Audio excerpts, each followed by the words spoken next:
Senior IPS officer మాజీ intelligence chief AB వెంకటేశ్వరరావుకు AP హైకోర్టులో ఊరట లభించింది. క్యాట్ ఉత్తర్వులను సస్పెండ్ చేసేందుకు కోర్టు నిరాకరించింది. 3 వారాల క్రితం వెంకటేశ్వరరావు సస్పెన్షన్ ఎత్తివేస్తూ క్యాట్ ఉత్తర్వులు ఇచ్చింది. ఆయన సస్పెన్షన్ చట్టవిరుద్ధమని పేర్కొంది. క్యాట్ ఉత్తర్వులు నిలుపుదల చేయాలని ఆంధ్రప్రదేశ్ సర్కార్ హైకోర్టులో పిటిషన్ వేసింది. అందులో తాము జోక్యం చేసుకోలేమని హైకోర్టు స్పష్టం చేసింది. కాగా రక్షణ పరికరాల కొనుగోళ్లలో అక్రమాలకు పాల్పడ్డారంటూ ఏబీ వెంకటేశ్వరరావును ఆంధ్రప్రదేశ్ సర్కార్ సస్పెండ్ చేసింది.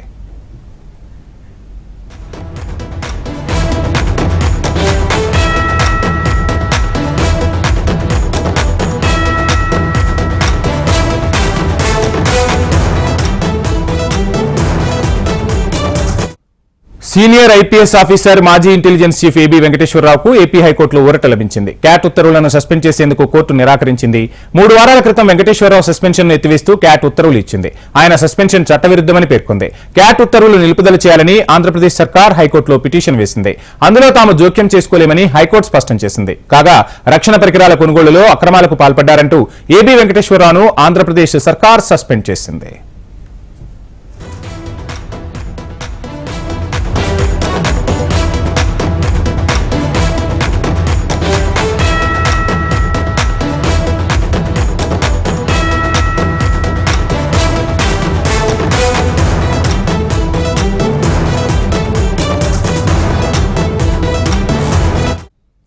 సీనియర్ ఐపీఎస్ ఆఫీసర్ మాజీ ఇంటెలిజెన్స్ చీఫ్ ఏబీ వెంకటేశ్వరరావుకు ఆంధ్రప్రదేశ్ హైకోర్టులో ఊరట లభించింది. క్యాట్ ఉత్తర్వులను సస్పెండ్ చేసేందుకు కోర్టు నిరాకరించింది.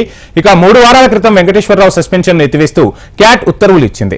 ఆయన సస్పెన్షన్ చట్టవిరుద్ధమని పేర్కొంది. క్యాట్ ఉత్తర్వులు నిలుపుదల చేయాలని ఆంధ్రప్రదేశ్ సర్కార్ హైకోర్టులో పిటిషన్ దాఖలు చేసింది. అందులో తాము జోక్యం చేసుకోలేమని హైకోర్టు స్పష్టం చేసింది. కాగా రక్షణ పరికరాల కొనుగోళ్లలో అక్రమాలకు పాల్పడ్డారంటూ ఏబీ వెంకటేశ్వరరావును ఆంధ్రప్రదేశ్ సర్కార్ సస్పెండ్ చేసింది.